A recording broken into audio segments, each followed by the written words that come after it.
আল্লাহ রাব্বুল আলামিন বলেন, এই নিদ্রাকে, এই ঘুমকে আমি তোমাদের জন্য শান্তির বাহন বানিয়ে দিয়েছি। আলাম ইয়ারাউ আন্না জাআলনাল লাইলা ইয়াসকুনু ফীহি ওয়ান নাহারা মুবসিরান ইন্না ফী যালিকা লাআয়াতিন লিকাওমি ইউমিনুন। তারা কি আল্লাহ পাকের এই কুদরতের কথা চিন্তা করে না, যে আমি রাতের আধার দিয়ে ধরনীর বুক ছেড়ে দেই, দিনের উজ্জ্বলতা, কোলাহল, গাড়ির আওয়াজ, ভ্যাঁ ভ্যাঁ আওয়াজ হচ্ছে, কলকারখানার আওয়াজ হচ্ছে, সূর্যের বিরাট তাপ, ঘুম আসে না। সারাদিন কাজ করার পর শরীরের আরাম দেওয়ার জন্য রাতের একটি কালো চাদর পৃথিবীর উপরে আমি বিছায় দেই।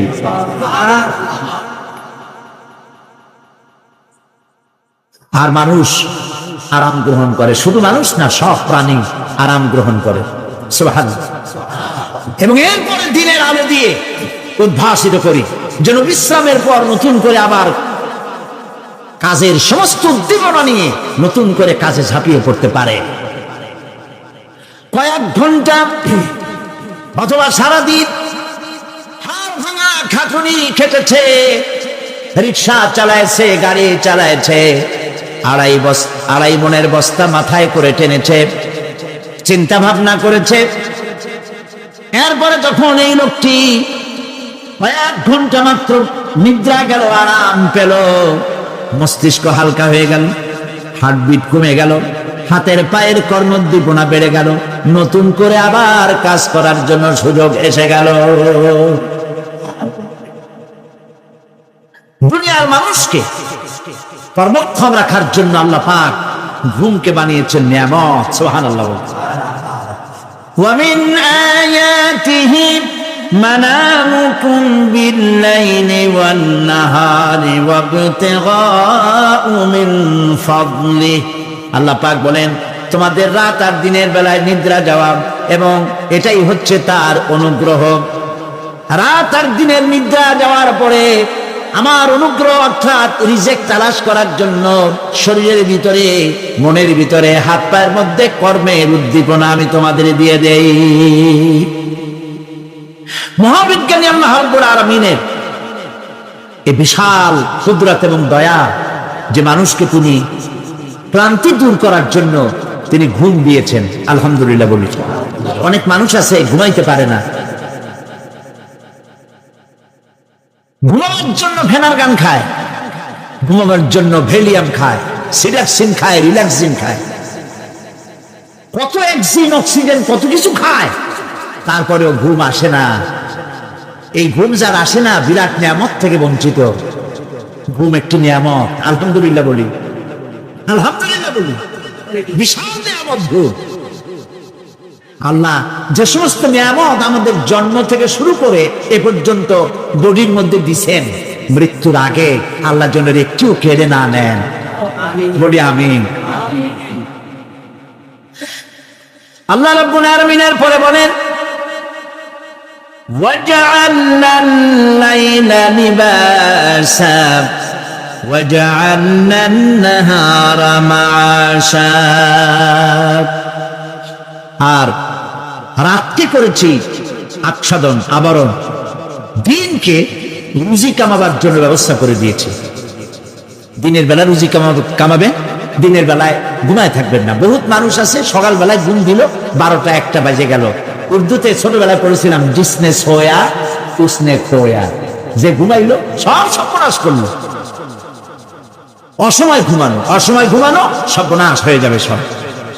এই জন্য আল্লাহ পাক বলেছেন, দিনটারে বানাইছি রুজি কামাবার জন্য। রুজি কামাও, রুজি কামানো এটা একটা ইবাদত। রুজি কামানো কি? হালাল রুজি কামাবেন, ইবাদত। আপনি যে আপনার স্ত্রীকে একটা ব্লাউজ কিনে দেন, কাপড় চোপড়, প্রয়োজনীয় কসমেটিক্স কিনে দেন, আপনি যে বাজার ঘাট করেন, সব হালাল পয়সা যদি হয়, সাদকা দেওয়ার মতো সমান সওয়াব হবে। রুজি কামাইতে হবে, এটা আল্লাহ পাকের হুকুম, রুজি কামাও। ফাইদা কুদিয়াতিস সালাত ফান্তাশিরু ফিল আরদ। ওয়াবতাগু মিন ফাদলিল্লাহ। সুবহানাল্লাহ বলে নামাজ যখন শেষ হয়ে গেল, ফাইযা কুদিয়াতিস সালাত, নামাজ যখন শেষ হয়ে গেল, ফান্তাশিরু ফিল আরদ, তখন জমিনে ছড়িয়ে পড়ো আর আমার অনুগ্রহ রিস্ক অনুসন্ধান করো। সুবহানাল্লাহ। আল্লাহ রাব্বুল আলামিন তার হাবিব সম্পর্কে বলেন, তাবারাকাল্লাযী নাযালাল ফুরকানা আলা আবদিহি লিয়াকুনা লিল আলামিনা নাযীরা। অতীব বরকতশালী সে আল্লাহ রাব্বুল আলামিন, যিনি তার বান্দার উপরে ফুরকান অবতীর্ণ করেছেন, যাতে করে তিনি তার কওমের কাছে দাওয়াত পৌঁছান। এ কথা বলা হয় নাই লিয়াকুনা লিল আলামিনা নাযীরা, বিশ্ববাসীর কাছে যেন তিনি দাওয়াত পৌঁছাতে পারেন, আল্লাহর সম্পর্কে, জাহান্নাম সম্পর্কে ভীতি প্রদর্শন করাতে পারেন, জান্নাতের সুসংবাদ দিতে পারেন, হেদায়েতের দাওয়াত পৌঁছে দিতে পারেন। এই জন্য আমি রাসূলকে পাঠিয়েছি তাম বিশ্বের সমস্ত মানুষের জন্য। সুবহানাল্লাহি ওয়া বিহামদিহি, তিনি সকলের জন্য। তার সম্মান আর মর্যাদা আল্লাহ রাব্বুল আলামিন এমন ভাবে পেশ করলেন, তার মর্যাদা এত বেশি, নবীর মর্যাদা এত বেশি, মুহাম্মদ সাল্লাল্লাহু আলাইহি ওয়াসাল্লাম যদি উম্মতের কোনো ব্যাপারে যদি বলেন হ্যাঁ, অমনি উম্মতের জন্য তা হালাল হয়ে যায়। সুবহানাল্লাহ। কি আছে এমন যে তার মুখের কথা নেই, কোন পরামর্শের ধার ধারে না, মুখের কথাটা কি? হাই। রাসূল যদি বলেন হ্যাঁ, উম্মতের জন্য কি হয়? হালাল। রাসূল বলছেন না, উম্মতের জন্য কি হয়ে গেল? হারাম হয়ে গেল। সুবহানাল্লাহ। এটা হচ্ছে আল্লাহ তার রাসূলকে লেজিসলেটিভ পাওয়ার, আইন তৈরি করার অধিকার আল্লাহ তার হাবিবকে দিয়েছেন। রাসূল ছিলেন শারে, শরীয়ত প্রণেতা। হালাল হারামের সীমারেখা কোরআনে যা আছে এতগুলি শেষ নয়। হালাল হারামের সীমারেখা রাসূলের পাককে প্রদান করার জন্য, নির্ধারণ করার জন্য আল্লাহ পাক তাকে পারমিশন দিয়েছেন, পাওয়ার দিয়েছেন। ওয়ামা আতাকুমুর রাসূলু ফাখুযুহু ওয়ামা নাহাকুম আনহু ফান্তাহু। এই আয়াত দিয়ে প্রমাণিত হয় রাসূল তোমাদের জন্য যা দেন তা গ্রহণ করো, যা নিষেধ করেন তার থেকে বিরত থাকো, ফিরে থাকো। রাসূল পাক সাল্লাল্লাহু আলাইহি ওয়াসাল্লামের ইজ্জত সম্মান এভাবে আল্লাহ দান করলেন। হ্যাঁ বললে হালাল হয়ে যায়, না বললে হারাম হয়ে যায়। রাসূলের মর্যাদা এত বেশি, তিনি যদি পথ চলেন, পা উঁচু করলে আরশ আজিম পর্যন্ত চলে যান। তিনি যদি আল্লাহর দরবারে মুনাজাত করেন, মুনাজাত করতে দেরি আছে, কবুল হতে দেরি নাই। হাত তোলা লাগে না, হাত তোলা লাগে না। আমরা যে হাত তুলে মুনাজাত করি, রাসূল সাল্লাল্লাহু আলাইহি ওয়াসাল্লাম হাত তুলেছেন, আবার অনেক সময় হাত তোলেন। কোন সময় হাত, হাদিস শরীফে এসেছে এভাবে হাত উঁচু করেছেন আকাশের দিকে। হাদিস শরীফে এসেছে বগলের সাদা চামড়া দেখা গিয়েছে, এভাবে আল্লাহর কাছে দুহাত তুলে, দুহাত প্রসারিত করে আল্লাহর কাছে কামনা করেছেন। এমন সত্তা, মনে এরাদা করতে দেরি, কবুল হতে দেরি নেই। হাদিস শরীফে এসেছে হযরত আবু হুরায়রা রাদিয়াল্লাহু তাআলা আনহু একবার রাসূল করিম সাল্লাল্লাহু আলাইহি ওয়াসাল্লামের দরবারে কাঁদতেছিলেন। হুজুর জিজ্ঞেস করলেন, আবু হুরায়রা তুমি কাঁদো কেন? হুজুর হযরত আবু হুরায়রা বলেন, হুজুর আমার মা আমাকে মেরেছে, আমি সেই জন্য কাঁদতেছি। হুজুর বলেন, মা তোমাকে মারলো কেন? কোনো বেয়াদবি করেছো নাকি? তিনি বললেন, না কোনো বেয়াদবি করি নাই, তবে মারলো কেন? হযরত আবু হুরায়রা বলেন, হুজুর আমার মা হচ্ছেন মুশরিকা, আমার মা কাফের। আমি অনেক রাত হয়েছিল বাড়ি ফিরতে, আমার মা জিজ্ঞেস করলো এত রাত কোথায় ছিলি? আমি বললাম, মা তাম পৃথিবী যে কদম মোবারক চুমতে পারলে নিজেকে ধন্য মনে করে, আমি সেই রাসূলের দরবারে ছিলাম, আসতে দেরি হয়ে গেছে। ইয়া রাসূলুল্লাহ, আপনার নাম শোনা মাত্র আমার মায়ের গায়ে আগুন জ্বলে গেল। সহ্য করতে না পেরে আমাকে মায়ের আরম্ভ করে দিল। বলল, আবু হুরায়রা হয় আমার বাড়ি ছাড়বি, না হয় মুহাম্মদ সাল্লাল্লাহু আলাইহি ওয়াসাল্লামের ঘর ছাড়বি, কোনটা করবি কর। আমি বললাম, মা তোমার গায়ে যত শক্তি আছে সমস্ত শক্তি দিয়ে তুমি আমাকে প্রহার করো, আমি তোমার বাড়িটা সুদ্ধা তাম দুনিয়া ছেড়ে দিতে পারি, কিন্তু রাসূল পাক সাল্লাল্লাহু আলাইহি ওয়াসাল্লামের কদম মোবারক ছাড়তে পারি না। ভাইরা আমার, হযরতে আবু হুরায়রা কাঁদতেছেন। আল্লাহর নবী বলেন, তুমি কাঁদো কেন? তোমার মা তোমাকে মেরেছেন, আমি এখানে কি করব? এখানে তো আমি কোনো দখল আন্দাজ করতে পারি না, আমি কি করতে পারি? এখানে ইন্টারফেয়ার তো আমি করতে পারি না, মা তোমারে মেরেছে। হযরত আবু হুরায়রা বলেন, ইয়া রাসূলুল্লাহ, মায়ের বিরুদ্ধে কোনো নালিশ করার জন্য আপনার কাছে আমি আসি নাই। বলে, কেন এসেছো? হযরত আবু হুরায়রা বলেন, হুজুর, এসেছি এই জন্য, আমি জানি আপনি যদি আল্লাহর দরবারে কোনো ব্যাপারে দোয়া করেন, আল্লাহ রাব্বুল আলামিন তা মঞ্জুর করে নেন। আপনি মেহেরবানি করে আমার মায়ের হেদায়েতের জন্য আল্লাহর কাছে দোয়া করুন। হুজুর সাল্লাল্লাহু আলাইহি ওয়াসাল্লাম দুহাত উঁচু করলেন, বললেন, আল্লাহুম্মা ইহদি উম্মা আবি হুরায়রা, হে আল্লাহ, আবু হুরায়রার মাকে তুমি হেদায়েত নসিব করে দাও। এই দোয়া রাসূল করতেছেন। হুজুরকে দোয়ার মধ্যে ফেলে রেখে আবু হুরায়রা দৌড় আরম্ভ করেছে বাড়ির দিকে। পেছন থেকে কয়েকজন সাহাবী তারা দৌড়ে গেল। আবু হুরায়রা দৌড়ায় কেন? এত ভদ্র মানুষ, কোন সময় কারোর সাথে রাগারাগি করে না, দৌড়ায় কেন? নিশ্চয়ই কোনো বিপদ বুঝি হয়ে গিয়েছে, পিছন থেকে জামা টেনে ধরেছে। কি হয়েছে, দৌড়াও কেন? হযরত আবু হুরায়রা বলেন, আমার জামা ছেড়ে দাও, আমাকে দৌড়াতে দাও। আমি দৌড়াইয়া বাড়ি পৌঁছে গিয়ে দেখতে চাই, আমি আগে দৌড়ে বাড়িতে গেলাম না নবীজির দোয়া আমার আগে আমার বাড়ি পৌঁছে গেল, কোনটা হলো আমি সেটা দেখতে চাই। হযরত আবু হুরায়রা দৌড়াতে দৌড়াতে ঘরের কাছে গিয়ে নক করেছে। ভিতর থেকে আওয়াজ এলো, কে? কিছুক্ষণ পর মা আমার বেরোলেন, মাথার চুল দিয়ে পানি পড়তেছে, বুড়া মানুষ। মা আমার কাছে এসে বলল, বাবা, তোমাকে মারার পর আমি বড় অনুতপ্ত হয়েছি, মনে মনে অনুশোচনা করেছি, আরে আমার ছেলে তো কোনো খারাপ জায়গায় যায় নাই, কোনো খারাপ মানুষের কাছে যায় নাই, মারলাম কেন? বড় অনুতপ্ত হয়ে গেছি আমি। এই অনুশোচনা করে আমি এইমাত্র গোসল করেছি, আমাকে নিয়ে চলো তুমি বিশ্ব নবী রাসূলুল্লাহর দরবারে। আমার ভাইরা, রাসূল পাক সাল্লাল্লাহু আলাইহি ওয়াসাল্লাম, আল্লাহর নবী এমন এক মহান সত্তা ছিলেন যে তিনি দোয়া আল্লাহর দরবারে হাত উঁচু করতে দেরি আছে, কিন্তু দোয়া কবুল হতে দেরি নাই। হিজরত করে মদিনায় এসেছেন, নামাজ পড়তে দিল চায়, কাবা শরীফের দিকে ফিরে যদি নামাজ পড়তে পারতাম দিলটা বড় ভালো লাগতো, কিন্তু হাত উঁচু করে মোনাজাত করতেছেন না, আল্লাহর কাছে বলতেওছেন না যে আল্লাহ তুমি আমার কিবলাটা বাইতুল মুকাদ্দাস থেকে ফিরাইয়া মক্কা শরীফে বাইতুল্লাহর দিকে ফিরাইয়া দাও, মুখেও বলতেছেন না, মনেও না, শুধু আকাশের দিকে বারবার তাকাচ্ছেন, মোনাজাত করেন নাই, মনে মনে আশা পোষণ করতেছেন যদি এমন একটা ওহী নাজিল হয়ে যেত। আল্লাহ রাব্বুল আলামিন সঙ্গে সঙ্গে রাসূল যোহরের নামাজ পড়তেছিলেন, 2 রাকাত পড়া হয়ে গেছে, এমন সময় ওহী নাজিল হয়ে গেল, قد نرى تقلب وجهك في السماء, ও নবী, আমি দেখতে পেয়েছি বারবার আপনি আকাশের দিকে তাকাচ্ছেন, সুবহানাল্লাহ, আমি দেখতে পেয়েছি।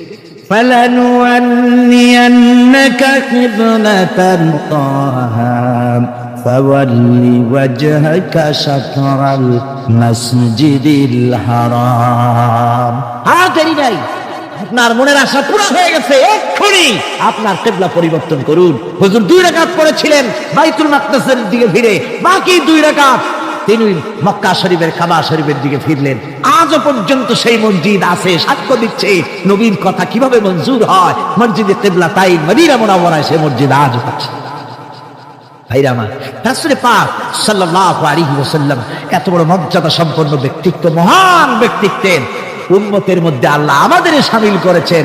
শুকরিয়া স্বরূপ আমরা পড়ি আলহামদুলিল্লাহ, জোরে সোরে পড়েন আলহামদুলিল্লাহ।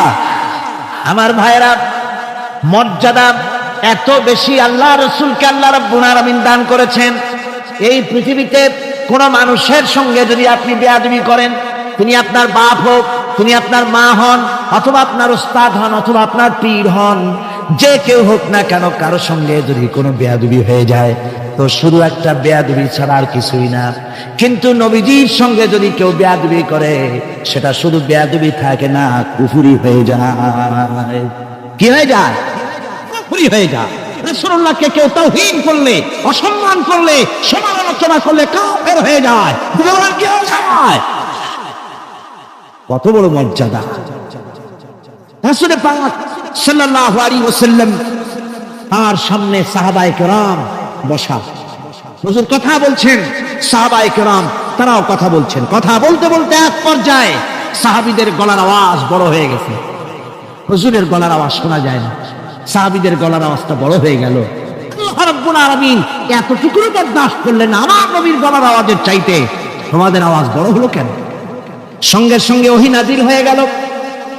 আল্লাহ রাব্বুল আলামিন বলেন, ইয়া আইয়ুহাল্লাযীনা আমানু লা তারফাউ আসওয়াতাকুম ফাওকা সাউতিন নবী।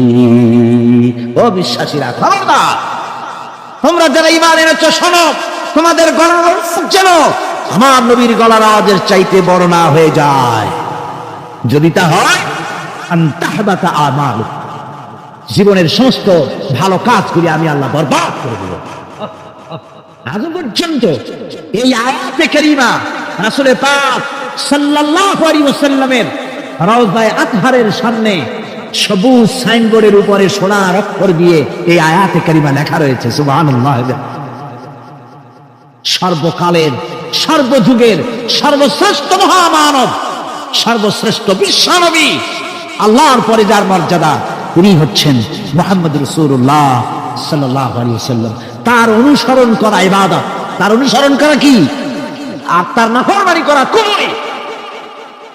আল্লাহ রাব্বুল আলামিন বলেন, নবী আপনি বলুন, কুল ইন কুনতুম তুহিব্বুনাল্লাহ আত্তাবিউনি ইউহিব্বুকুমুল্লাহ ওয়া ইয়াগফির লাকুম যুনুবাকুম আল্লাহু গফুরুর রহিম। নবী বলুন, তোমরা যদি আল্লাহকে ভালোবাসো, মুমিনদেরকে শোনানো হচ্ছে, শোনো, তোমরা যদি আল্লাহকে ভালোবাসো, ফাত্তাবিউনি, ও নবী আপনি বলে দেন যে তাহলে আমার অনুসরণ করো। কার অনুসরণ? নবী। কার অনুসরণ? নবীর অনুসরণ। আল্লাহরে যদি ভালোবাসো, এ দাবি যদি সত্য হয়, আমার অনুসরণ করো। আর আমার অনুসরণ যদি করো, আল্লাহ পাক বলেন, নবী শুনায় দেন, আপনার অনুসরণ যারা করবে আল্লাহ তাদেরকে ভালোবাসবেন। আর শুধুই ভালোবাসবেন না, তামাম জিন্দেগির সকল গুনাহ খাতা রব্বুল আলামিন মাফ করে দিবেন। জীবনের সব গুনাহ মাফ হয়ে যাবে যদি হুজুরের অনুসরণ করা যায়। বিশ্বকবি, কবি সম্রাট আল্লামা ইকবাল রাহমাতুল্লাহ আলাইহি বলেছেন, কি মুহাম্মদ সে वफा तूने तो हम तेरे हैं, ये जहां चीज ही क्या लोह कलम तेरे हैं।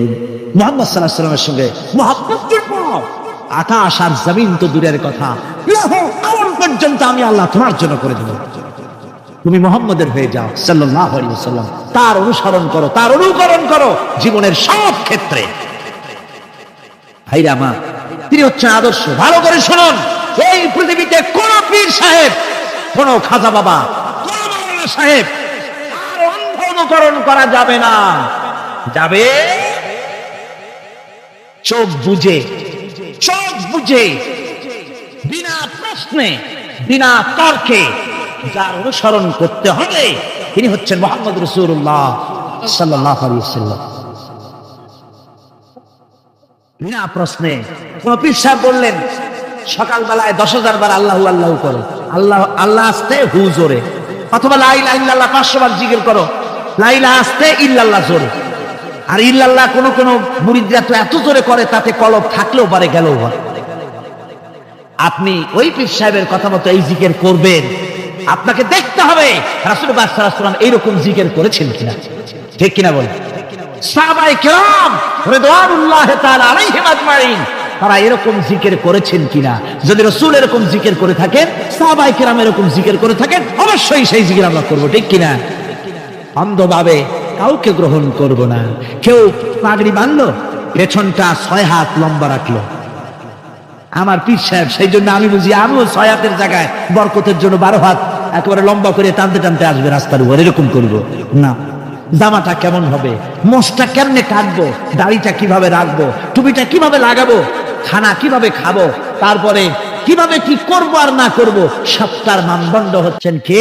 উসওয়ায়ে হাসানা। ওয়াকাদ কানা লাকুম ফি রাসূলিল্লাহি উসওয়াতুন হাসানা। গ্রহণযোগ্য একমাত্র মহত্তম আদর্শ হচ্ছে তোমাদের রাসূল। তাকে দিয়ে গ্রহণ করতে হবে। পায়ের নখটা কেমনে কাটবে, মাথার চুলটা কেমনে কাটবে, আদর্শ হচ্ছে মুহাম্মদ রাসূলুল্লাহ সাল্লাল্লাহু আলাইহি ওয়াসাল্লাম। ওই রাসূলের অনুসরণ অনুকরণ করে কোন পীর সাহেব, কোন মাওলানা সাহেব যদি বলে, তাহলে তাকে অনুসরণ করা যাবে। তবে মিলায় দেখতে হবে যে কথা ঠিক আছে কিনা, উনি যা বলছেন, উনি যা করছেন, ওইটা ঠিক আছে কিনা। তাহলে তা না হলে ধোকায় পড়ে যেতে হবে। কি যে করতে হবে? ধোকায় পড়ে যেতে হবে। আজকাল তো নানান রকম বাইর হয়েছে, বুঝলেন না? নামের আগে সৃষ্টি লাগায় দেয়। ওই যে ঢাকার কাছে এক জায়গায় একটা সদরুদ্দি সৃষ্টি হইল, তারপরে তাকে উঠায় দেওয়ার জন্য কত সংগ্রাম হলো, কত মানুষ মরলো। আপনার পত্রিকা পড়েন নাই? সে বলেছে রোজা না রাখলে চলবে, ইফতার আসরের সময় করলে হবে, আর রোজার দিন দুপুরের সময় চিড়ে চিড়ে খাইলে অসুবিধা নেই, বুঝলেন? যশোরে গেলাম, সেখানে শুনলাম সেই পাকিস্তান আমলে এক পীর নাকি আসছিল, এসে বলে গেছে, ভাই আসল পর্দা মনের পর্দা, এর থেকে বাইরের কোনো পর্দা না। লোক দেখা না পর্দাটা করে লাভ কি? আসল পর্দা মনের পর্দা। তারপরে মনে মনে নামাজ পড়ো, মনে মনে রোজা রাখো, মনে মনে হজ করো, যাকাত দাও। মনটা সাফ হয়ে গেলে তোমার আর কোনো অসুবিধা নাই। এই মনের পীর আসলো, আমি সেই এলাকায় গেলাম, যাইয়া শুনি এই রকমের কাম করছে।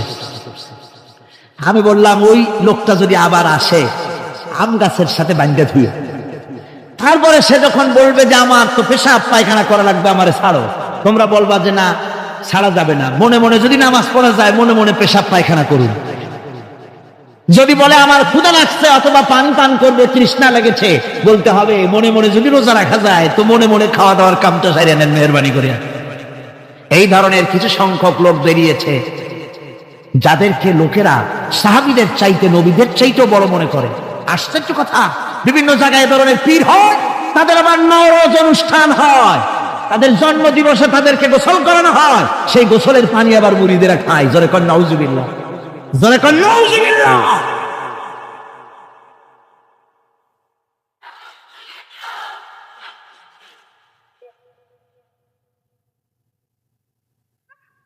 আমার ভাইয়েরা, পীর সাহেবের গোসল করা পানির ভিতরে মুসলমানদের জন্য কোনো বরকত নাই। আছে কোনো বরকত? প্রশ্নে ওঠে না। তার শরীরের কত জায়গা ধুয়ে পানি পড়তেছে, আর সেইটা মুরিদরা খায়। লজ্জা নাই, শরম নাই, ঘৃণা পর্যন্ত নাই। খুলনার এক এলাকা আছে, এক পীর সাহেব, তার মুরিদরা তার পায়ের বুড়ো আঙ্গুল চষে, চুষতে চুষতে প্রায় ঘা বানায় ফেলেছে। তা আমি মুরিদদের জিজ্ঞেস করলাম যে তোমরা এরকম পাও আঙ্গুল চষো কেন? কয় যে হুজুরের মারেফত পায়ের আঙ্গুল দিয়ে পেটের মধ্যে ঢুকবে, সেই জন্য। কি ধরনের খোরাফাত, কি বিদআত! রাসূল পাক সাল্লাল্লাহু আলাইহি ওয়াসাল্লাম যা করেন নাই, সাহাবায়ে কেরাম যা করেন নাই, সেগুলি চালু হয়ে গেছে সমাজে। এর থেকে বাঁচতে হবে। আপনাকে মনে রাখতে হবে, কলিজার মধ্যে ঈমান রাখতে হবে। কোন পীর সাহেব, কোন মাওলানা সাহেব ফু দিয়া আমার ভাগ্য ভালো বানায় দেবে অথবা আমাকে ভাগ্য নষ্ট করে দিবে, আমি আল্লাহর কসম তো বিশ্বাস করি না। আমার ভাগ্য,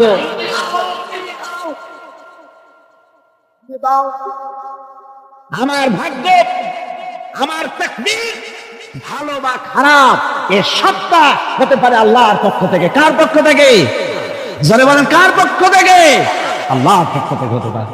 সুতরাং আজকে আমাদের দেশে বহুত নকল পেরিয়ে গেছে। পীর মুরিদি একসময় খুব ভালো ছিল, কিন্তু যে জিনিস যত ভালো, তার নকল বেরোয় তত তাড়াতাড়ি। তবে আলহামদুলিল্লাহ, এখনো আলহামদুলিল্লাহ কিছু হাক্কানি পীর এখনো আছে, যারা সমাজের কাজ করেন, যারা ওইভাবে কদম বুঝি নেওয়ার জন্য পা আট বাড়ায় দেয় না। কথা বুঝতে পেরেছেন? মানুষকে সর্বনাশ করে না, বরং তাদের ইলম আছে, ইলমের দ্বারা মানুষের কাছে হেদায়েতের কথা শোনায়, সমাজ গঠনমূলক কাজ করে, আল্লাহর কোরআন প্রচার করে। এ ধরনের লোক আছে, তবে এদের সংখ্যা কম। ঠিক কিনা? কম, এদের সংখ্যা কম। এরা বিভিন্ন জায়গায় মাজার তৈরি করেছে, মাজারাত তৈরি করেছে, একটা দুইটা মাজারে না, বহুত মাজার, গাড়ি বাস সব থামাইয়া তারপরে তাদের কাছ থেকে, মানুষের কাছ থেকে পয়সা কালেকশন করা হয়। ঠিক কিনা? এই যে পয়সা কালেকশন করা হলো, আমি জিজ্ঞেস করি, এই টাকাগুলো যে কালেকশন করা হলো, দেওয়া হলো, এই টাকা দিয়ে কবরে যে শো আছে, ওই টাকা দিয়ে তিনি কি কোনো ফায়দা পান? টাকা দরকার কার? জীবিত মানুষের না মরা মানুষের? তো কমন সেন্স নাই কেন মুসলমানের? যিনি ইন্তেকাল করেছেন, মাটির মধ্যে শুয়ে আছেন, তারে টাকা দেই কেন? উনি কি এই কমলার সিজনে কমলা কিনে খাবেন? তো টাকাটা কেন দেওয়া হয়? এই আপনার টাকা দিয়া এই মাজারকে যারা পাহারা দেয় তারা অনেক বড় লোক হয়ে গেছে, ঠিক কিনা? আবার অনেক মাজার আছে যে মাজারে কেডা শোয়া তা মাজারের পাহারাদারও জানে না। এরকম আমি নিজেও দেখেছি। জিজ্ঞেস করেছি যে কবর কার, হয়তো তা তো জানি না। একজন আল্লাহর মাহবুব বান্দা শুয়ে আছে এখানে। কে সেই মাহবুব বান্দা? নাম টাম জানি না, স্বপ্নের মধ্যে দেখলাম আল্লাহর এক ওলির কবর এখানে, সেই জন্য গম্বুজ বানাই দিছি।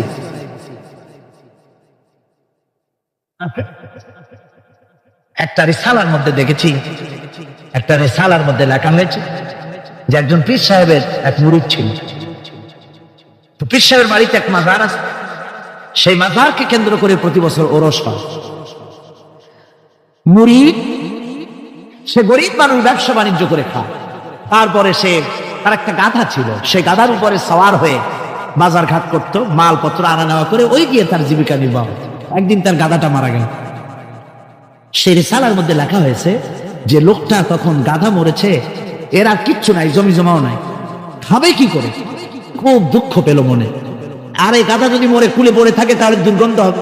সেই জন্য রাস্তার পাশে ঝুপড়ি তার একটা বাড়ি, ওই বাড়ির পাশেই রাস্তা, রাস্তার পাশেই একটা কবর খুঁড়িয়া তার মধ্যে গাধারে শোয়াই দিয়া দাফন টাফন করিয়া কবরের পাশে বসে আর দুশ্চিন্তা করতেছে যে আমি এরপরে বাঁচবো কি করে, খাবো কি, ঘুমায়, মানে চোখ বুঝে বুঝে কাঁদতেছে। এমন সময় ওইটা ছিল বাজারে যাওয়ার রাস্তা, লোকজন বাজারের দিকে যাচ্ছে। যাওয়ার সময় চিন্তা করলো যে এখানে তো কোনোদিন মাজার দেখিনি, এখানে একটা লোক কাঁদতেছে মাজারের কাছে বসে, না জানি কোনো অলি আল্লাহর কবর হবে বোধ হয়। এরপরে লোকেরা বাজার থেকে ফেরার সময় দেখে যে হ্যাঁ, ওই সে লোকটা এখনো কাঁদতেছে।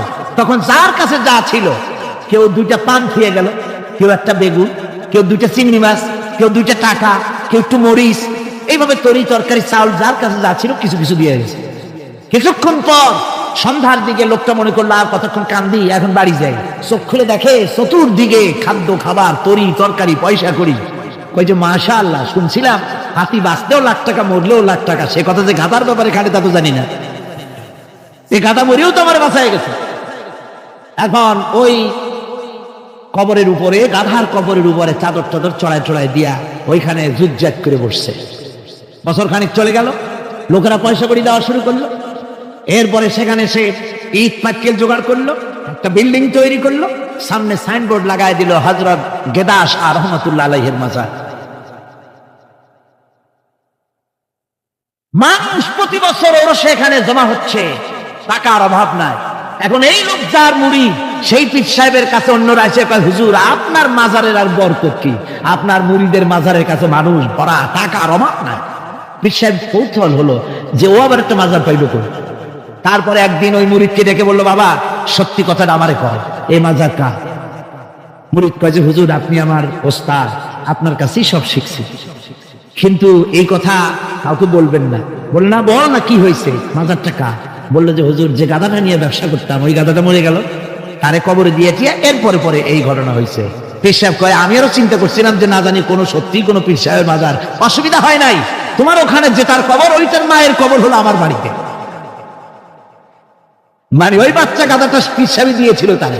আমার ভাইরা আপনারা আশ্চর্য হবেন, বাংলাদেশে এরকম বহুত মাজার আছে, সে মাজারের কোনো ঠিকানা নাই, কার মাজার তারও কোনো খোঁজ খবর নাই। মানুষকে শোষণ করে টাকা পয়সা লুণ্ঠন করা হতেছে। মাজার একটা হলে তার উপরে চাদর দেওয়া লাগবে, আগরবাতি দিতে হবে, মোমবাতি দিতে হবে, গোলাপ পানি ছিটাতে হবে। কোথায় পেয়েছেন? কোন হাদিসে পেয়েছেন?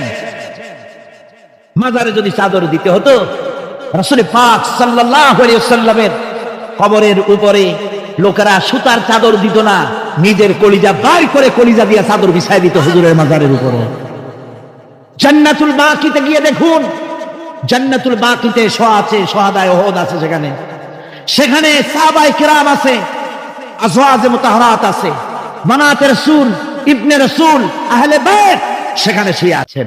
হযরত ওসমান রাদিয়াল্লাহু তাআলা আনহুর মতো লোক সেখানে ঘুমিয়ে আছেন। রাইসুল মুফাসসিরিন হযরত ইবনে মাসউদ রাদিয়াল্লাহু তাআলা আনহু সেখানে ঘুমিয়ে আছেন। হযরত ইবনে আব্বাসের উনি ওখানে, ওনার কবর হচ্ছে গিয়ে তায়েফে। এ ধরনের ইতিহাসের মধ্যে এসছে জান্নাতুল বাকির মধ্যে কমসে কম 10,000 সাহাবায়ে কেরামদের মাজার আছে। সুবহানাল্লাহ। যায় দেখেন তো জান্নাতুল বাকিতে একটা চাদর আছে নাকি? যারা হজ করতে গেছেন কোন চাদর দেখেছেন? আগরবাতি আছে, মোমবাতি আছে, গোলাপ পানি আছে। সুতরাং এই বিদআত থেকে বাঁচতে হবে মুসলমানদেরকে। মুসলমানদের সাথে সম্পর্ক মসজিদে, মুসলমানদের সাথে সম্পর্ক কিসের? অবশ্যই মাজারের সাথে সম্পর্ক নয়। মাজারের সাথে সম্পর্ক শুধু এতটুকু, আল্লাহর ওলিদের মাজারকে ঘেরাও দিয়ে সুন্দর করে রাখুন, যাতে করে অপবিত্র না হয়। লোকেরা কেউ যদি আসে জিয়ারত করার সুযোগ পায়, শিরক বিদআত থেকে মুক্ত হয়ে অতটুকুন করা যেতে পারে। কিন্তু বিশাল আকারের গম্বুজ করে লাইট জ্বালাতে হবে, আগরবাতি মোমবাতি দিতে হবে, এটা সম্পূর্ণ বিদআত। এক শ্রেণীর লোকেরা এগুলি করে ব্যবসা করতেছে। সেজন্য বলছি যে আমাদের ইত্তেবা করতে হবে রাসূলের। কার ইত্তেবা করতে হবে? যারা রাসূল করেন নাই, যা সাহাবায়ে কেরাম করেন নাই, তা আমরা করতে পারি না। এই জন্য আমার মুসলমান ভাইয়েরা, আল্লাহর প্রতি ঈমান, রাসূলের প্রতি ঈমান। ঈমানের অর্থ হলো আল্লাহর নবীর যে কথাগুলি তিনি বলে গিয়েছেন তার ওসওয়াকে ধরে রাখা, রাসূলের আদর্শ দিয়ে পায়ের নখকাটা থেকে শুরু করে মাথার চুল পর্যন্ত গ্রহণ করতে হবে।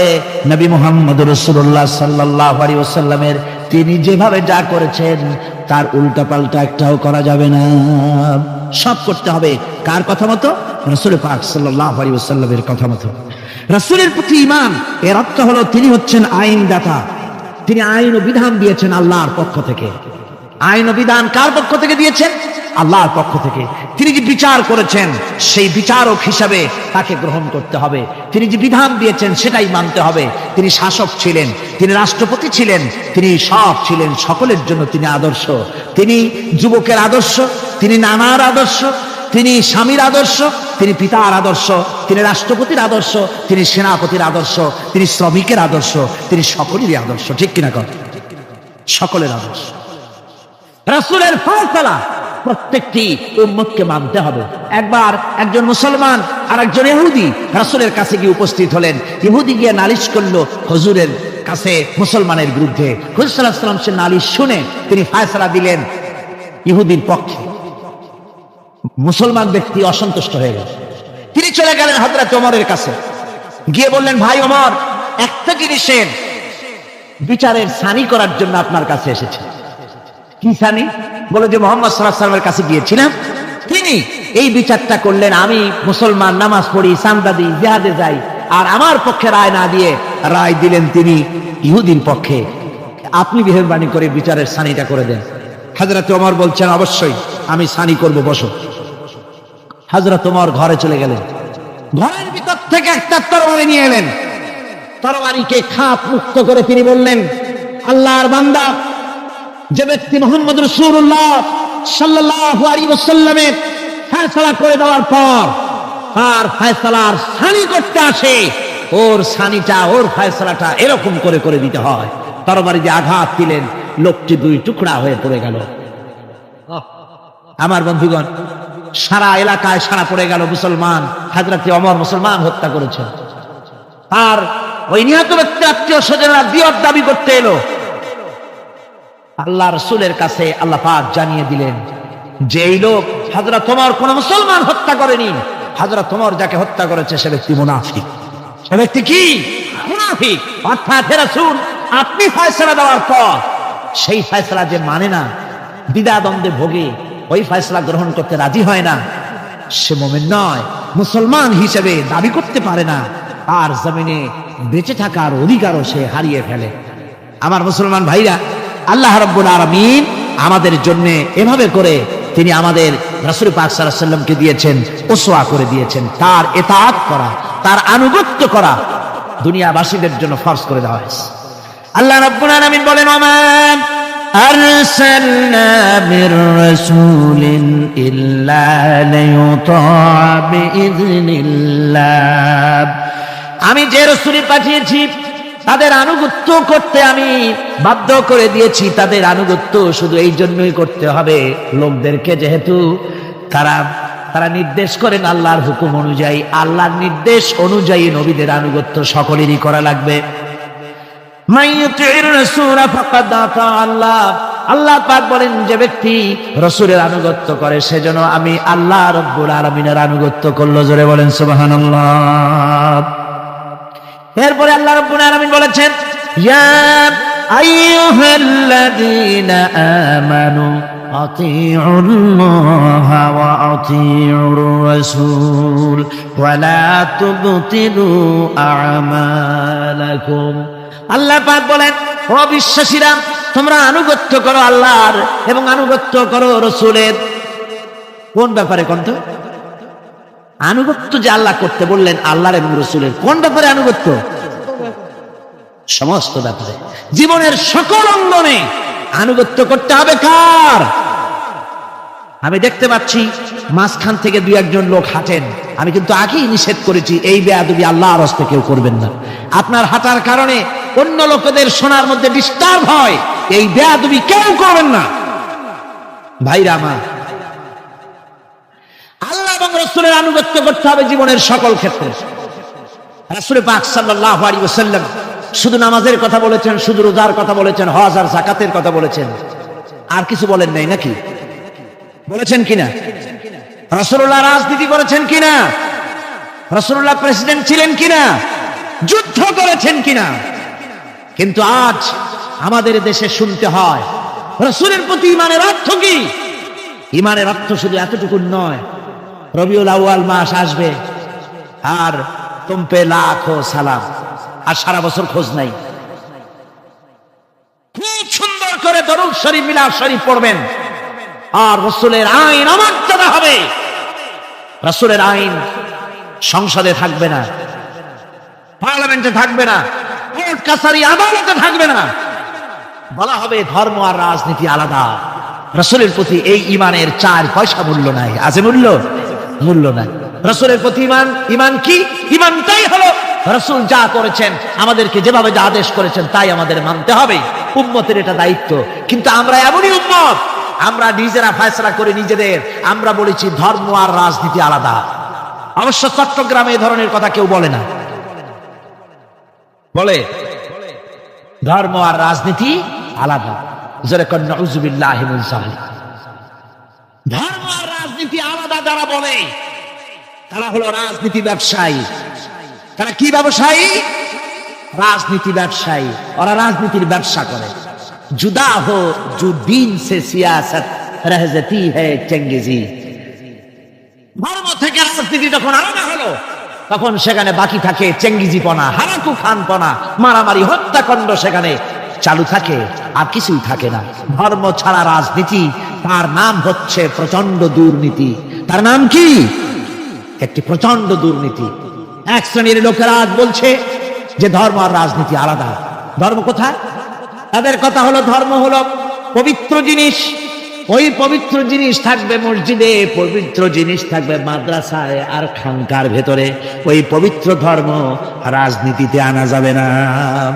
ধর্মের প্রতি তাদের মহব্বত খুব, ধর্ম খুব পবিত্র। আল্লাহকে যেন বলা হচ্ছে আল্লাহ আর হে রাসূল তোমরা দুজনা মসজিদ আর মাদ্রাসায় থাকো, আমাদের জীবনের বিস্তীর্ণ অঙ্গনে তোমাদের প্রতি 144 92 ক ধারা 144 ধারা জারি করে দিলাম। আমাদের জীবনের বিস্তীর্ণ অঙ্গনে তোমরা আইসো না, তোমরা মসজিদে থাকো, মাদ্রাসা থাকো, আমরা সুযোগ পাইলে তোমার একটা সেজদা দিয়ে আসবো কি। আর আল্লাহ তোমার একটা সেজদা পাওয়ার জন্য দারুণ ভাবে কাঙ্গাল হয়ে আছে না? নাউযুবিল্লাহি মিন যালিক। যারা বলে ধর্ম আর রাজনীতি আলাদা তারা সুস্পষ্ট মুনাফিক। যারা বলেন তারা কি? এই লোকগুলি হচ্ছে ধর্মনিরপেক্ষবাদী, সেকুলারিজম, ধর্মনিরপেক্ষ মতবাদের লোক। তারা বলে যে ধর্মনিরপেক্ষ, ধর্মের ব্যাপারে নিরপেক্ষতা অবলম্বন করা লাগবে। এরা খুব সুচতুর। ভাতের ব্যাপারে নিরপেক্ষতা অবলম্বন করেন। আপনারা কোন যে জিনিস যত বেশি প্রয়োজন আমরা তার পক্ষে থাকি না নিরপেক্ষ থাকি? ভাতের ব্যাপারে নিরপেক্ষ লোক আছে নাকি এখানে? ডায়াবেটিসের রোগী ছাড়া ভাতের ব্যাপারে নিরপেক্ষ লোক নাই, সবই পক্ষে। আচ্ছা ঘুম, ঘুমটা আমাদের জন্য জরুরি কিনা? এই ঘুমের আমরা পক্ষে না বিপক্ষে? নিরপেক্ষ আছে কেউ নাই। বিবাহ যারা করে নাই সেই সব যুবকদের জন্য বিবাহটা জরুরি কিনা? এই জরুরি বিষয়ের প্রতি যুবকদের কি মত এ ব্যাপারে? কি নিরপেক্ষ না পক্ষে? খুব জোরেই বলেছে পক্ষে। তাহলে বোঝা গেল যে জিনিস যত বেশি জরুরি আমরা সেইটার পক্ষে, আর যেটা জরুরত নাই আমরা সেটা পক্ষে নাই। তাহলে ধর্ম কি এতই অজরুরি বিষয় যে এইটার ব্যাপারে আমরা শুধু নিরপেক্ষ হয়ে থাকবো? নাউযুবিল্লাহি মিন যালিক। ধর্মের ব্যাপারে নিরপেক্ষতা অবলম্বনকারী একটা রাজনৈতিক দল আমাদের দেশে কাজ করতেছে, ঠিক কিনা? ধর্ম নিরপেক্ষ মতবাদের সপক্ষে তারা কোরআনে কারীমের আয়াত বলে, তারা বলে মৌলভী সাহেবরা কি বুখারী পড়ে নাই? বুখারীর মধ্যে আছে লাকুম দীনুকুম ওয়ালিয়া দীন। আর অনুসারীরা তখন চিন্তা করে, বাপরে আমাদের নেতি খান বুখারীও পড়ে, আজীব তামাশা। লা ইকরাহা ফিদ্দীন, এর মধ্যে ধর্ম নিরপেক্ষতার গন্ধ নাই। সূরাটির নাম হচ্ছে সূরা কাফিরুন। সূরাটির নাম কি? কাফেরেরা বলেছিল, হে মুহাম্মদ সাল্লাল্লাহু আলাইহি ওয়াসাল্লাম, ধর্মের ব্যাপারে আমাদের ভিতরে বড় ঝগড়াঝাটি প্রায় লেগে থাকে, সুতরাং ধর্ম নিয়ে বাড়াবাড়ি না করে আসো, আমরা এক কাজ করি, তোমরা কিছুদিন আমাদের মুখ প্রতিমাগুলির সামনে এসে একটু পূজা দিয়ে যাও, আর আমরাও কয়েকদিন তোমাদের মসজিদে গিয়ে আল্লাহর সেজদা দিয়ে আসবো। এইভাবে আমরা ধর্মকে 50-50 ভাগাভাগি করে নেই। কাফেরেরা, তোমরা যার ইবাদত করো আমরা তার ইবাদত করি না, আবার আমরা যার ইবাদত করি তোমরা তার ইবাদত করো না, সুতরাং লাকুম দীনুকুম ওয়ালিয়া দীন। সুতরাং তোমাদের ধর্ম তোমাদের জন্য, আমাদের ধর্ম আমাদের জন্য। তার মানে তোমরা তোমাদের ধর্ম নিয়ে থাকো, আমরা আমাদের ধর্ম নিয়ে থাকি। এটা কি নিরপেক্ষের কথা না পক্ষের কথা হলো? ওই বেওকুফরা তারা মানুষকে বিভ্রান্ত করতে চায়, কোরআনে কারীমের আয়াতকে নাজায়েজ তরিকায় তারা ব্যবহার করে। আবার বলে লা ইকরাহা ফিদ্দীন, মৌলবীরা জানে না ধর্মের মধ্যে বাড়াবাড়ি নাই। কত বড় মুফাসসির একজন, ধর্মের মধ্যে বাড়াবাড়ি নেই। লা ইকরাহা ফিদ্দীন, ধর্মে বাড়াবাড়ি এটা কিসের কথা? এ কথাটা হচ্ছে মুসলমানদেরকে বলা হচ্ছে, অমুসলিমদেরকে বাধ্যতামূলক ভাবে ভয় দেখিয়ে, প্রলোভন দেখিয়ে, ত্রাস সৃষ্টি করে কোন ক্রমে তাদেরকে মুসলমান বানানো যাবে না। ইচ্ছে করে যদি কেউ আসে ইসলামের সৌন্দর্যে মুগ্ধ হয়ে, মোস্ট ওয়েলকাম, তাকে গ্রহণ করে। বাড়াবাড়ি করা যাবে না, ভয় দেখানো যাবে না, লোভ দেখানো যাবে না। এটা হলো লা ইকরাহা ফিদ্দীন। আর এই বেওকুফরা এই আয়াতকেও নিয়েছে তাদের ধর্ম নিরপেক্ষতা ক্ষেত্রে। আমি জিজ্ঞেস করতে চাই, সেকুলারিজম দিয়ে তাদের মন মস্তিষ্ক ভরপুর সেসব ভাইদেরকে জিজ্ঞেস করি, বিবেক দিয়ে চিন্তা করুন, ধর্ম নিরপেক্ষ আপনি কেন হবেন? দুনিয়ার কোন পয়গম্বর কি ধর্মের ব্যাপারে নিরপেক্ষ ছিলেন?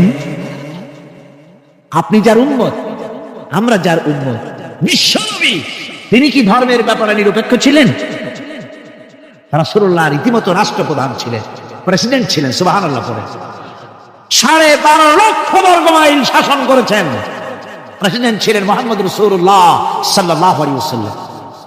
জীবনে বহু যুদ্ধ করেছেন, এই যুদ্ধের কমান্ডার ইন চিফ ছিলেন, প্রধান সেনাপতি ছিলেন, সশস্ত্র যুদ্ধ করেছেন, মোকাবেলা করেছেন অস্ত্র নিয়ে, শ্রমিক হয়ে কাজ করেছেন, শ্রম সমস্যার সমাধান করেছেন। মসজিদে নববী ছিল এই রাজনীতির প্রাণ কেন্দ্র। মসজিদে নববী কি ছিল? রাজনীতির প্রাণ কেন্দ্র। রাসূলুল্লাহ এখানে বসেই রোম শাম পারস্য বিজয়ের পরিকল্পনা করতেন। এখানে বসেই উহুদ বদর হুনাইন ইয়ারমুক যুদ্ধের সৈন্য রিক্রুট করেছেন মসজিদ নববীর ভেতরে বসে। এখানে বসে রাষ্ট্রদূতদের সঙ্গে সাক্ষাৎ প্রদান করেছেন, বিচার ফয়সালা করেছেন মসজিদের মধ্যে। আর আজ বলা হয় মসজিদের মধ্যে রাজনীতি বলতে দেওয়া হবে না। মসজিদের মধ্যে কেউ কি ইলেকশনের কথা, মসজিদের মধ্যে কেউ কি তার দলের কথা বলে? বলে কোরআনের রাজনীতির কথা। কিসের রাজনীতির কথা বলে? কোরআনের রাজনীতির কথা বলে। সুতরাং ধর্ম আর রাজনীতি আলাদা, এই কথা যারা বলে, এই সেকুলারিজমের লোকেরা, তারা শুনে রাখুন, ধর্ম নিরপেক্ষ মতবাদ একটি কুফরি মতবাদ। এটি কি মতবাদ? জোরে বলতে হবে, এটা কি মতবাদ? এটি একটি কুফরি মতবাদ। ধর্ম নিরপেক্ষতার মানে হচ্ছে ধর্মহীনতা। ধর্ম নিরপেক্ষতার মানে কি? ধর্মহীনতা। ওরা কোনদিন সব সময় বলবে ধর্মকে ব্যবহার করতেছে রাজনীতিতে, বেচারা তোমরাও ধর্মের কথা বলো না, তা ওরা বলবে না। ওরা ওদের কর্মীদেরকে কখনো নামাজের কথা বলবে না। যদি বলে তা বলে এই জন্য, তোমরা নামাজ পড়ো মসজিদে যাইয়া দেখো কেউ রাজনীতির কথা বলে নাকি। নামাজ পড়ার জন্য নয়, রাজনীতি কেউ করে নাকি তা দেখার জন্য, গোয়েন্দাগিরি করার জন্য। হায় রে কপাল পোড়ার দল। আমার দেশে এই ভণ্ডামি ছিল না। ধর্মনিরপেক্ষ মতবাদ একটা ভণ্ডামি। জোরে বলেন এটা কি? আমার দেশে এটা ছিল না। এই ভণ্ডামি বলে ধর্মনিরপেক্ষতার রাজনীতি বাংলাদেশে ছিল না। 1971 সনের পরে যারা ক্ষমতা এলো তারা ভারত থেকে, ভারতের কাফেরদের তৈরি করা পৃথিবীর এই নিকৃষ্ট মতবাদ বাংলাদেশে আমদানি করেছে।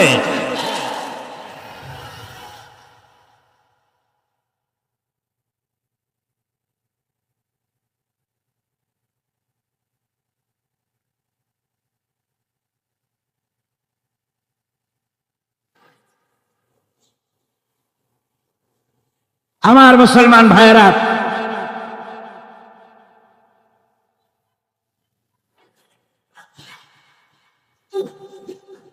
এই যে কোরআন শরীফ, এই কোরআন শরীফ মানতে হবে মুসলমানদেরকে। রাসূলের উপরে ঈমান আনার অর্থ শুধু মিলাদ শরীফ পড়া নয়। কোন নেত্রী কি বলল তার ধার কোন মুসলমান ভাবতে পারে না। মুসলমান ধার ধারবে আল্লাহ আর রাসূলের। ঠিক কিনা? কর যারা বলেন ঠিক কিনা? ভারতের গোলাম এরা বলে ধর্মনিরপেক্ষতার মানে ধর্মহীনতা নয়। যদি ধর্মনিরপেক্ষতার অর্থ ধর্মহীনতা না হবে, তাহলে 1971 সনের পরে তোমরা ক্ষমতায় এসে বিশ্ববিদ্যালয় সমূহের মনোগ্রাম থেকে ইকরা বিসমি রাব্বিকাল্লাযী খালাক রাব্বি জিদনি ইলমা এই আয়াত দুটিকে তুলে ফেললে কেন বলো? কোন জবাব আছে? কোন জবাব নেই। সলিমুল্লাহ মুসলিম হল নাম ছিল, মুসলমান শব্দ বাদ দিয়েছে। নাম ছিল সলিমুল্লাহ মুসলিম হল, মুসলিম শব্দ বাদ দিয়ে দিল। তারপরে নজরুল ইসলাম কলেজ, ইসলাম সহ্য হলো না, ইসলাম বাদ দেয়া শুধু নজরুল কলেজ। ওদের যে দল, সেই দলটার নামের মধ্যেও একটা মুসলিম শব্দ ছিল। জি, ওদের দলটার নামের মধ্যে মুসলিম শব্দ ছিল, ছিল না? সেই শব্দটুকুনো তারা বরদাস্ত করে নাই। আমি ওদের দলের নাম নিতে চাই না, আপনারাই বুঝুন ওদের দলের নামের মধ্যে মুসলিম শব্দ ছিল কিনা। হিন্দুদের পাঁচটা গোলাম এই দলটি তাদের নাম থেকে মুসলিম শব্দকে বের করে দিয়েছে। এদের কাছে ইসলাম আর মুসলমান সবচাইতে সহ্যের বাইরে।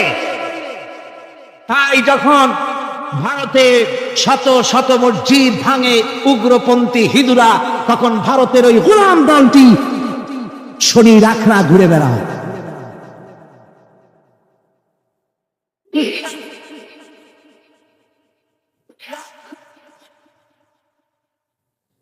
আমার মুসলমান ভাইদের খেদমতে আমি আরজ করতে চাই, মুসলমানদের কাজ বুঝতে হবে ধর্মনিরপেক্ষ মতবাদ মুসলমানদের জন্য জায়েজ নাই, হারাম।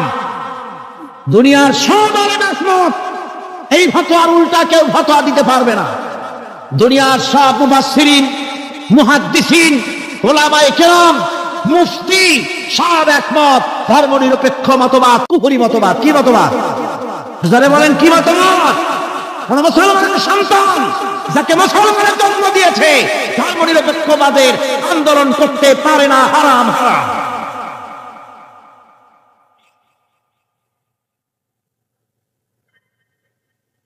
আমার বন্ধুগণ, এই কোরআন শরীফের ভেতরে, এই কোরআন শরীফের ভিতরে রয়েছে আল্লাহ পাক এখানে বলে দিয়েছেন, দেখুন যদি ধর্ম আর রাজনীতি আলাদা হবে তাহলে ইউসুফ আলাইহিস সালাম প্রেসিডেন্ট হলেন কেন? সূরা ইউসুফ আছে না কোরআন শরীফে? হযরত ইউসুফ আলাইহিস সালাম জেলে গিয়েছিলেন, দীর্ঘদিন জেলে ছিলেন। জেল থেকে বেরিয়ে এসে মিশরের অর্থ এবং খাদ্য দুটি মন্ত্রণালয়ের দায়িত্বশীল মন্ত্রী হয়েছিলেন, আছে কোরআন শরীফে। গোটা মিশরের প্রেসিডেন্ট হয়েছিলেন, আছে কোরআনে। সুলাইমান আলাইহিস সালাম গোটা পৃথিবীর প্রেসিডেন্ট ছিলেন, আছে কোরআনে। মুহাম্মদ সাল্লাল্লাহু আলাইহি ওয়াসাল্লাম প্রেসিডেন্ট ছিলেন, আছে কোরআনে। সর্বত্র পয়গম্বরেরা রাজনীতি করেছেন। এই দুশ্চরিত্র লোকগুলি ভারতের গোলামেরা, তাদের কথা হলো আলেম ওলামারা রাজনীতি করবে না। ধর্মীয় মাহফিলের রাজনীতি হবে না। বাংলাদেশ তোমার বাপের সম্পত্তি, এমন ভাবে কথা বলে বাংলাদেশে ধর্ম নিয়ে রাজনীতি করতে দেওয়া হবে না। মনে হয় যেন বাপ এই বাংলাদেশের বাপের সম্পত্তি আর আমরা ঘর জামাই থাকি।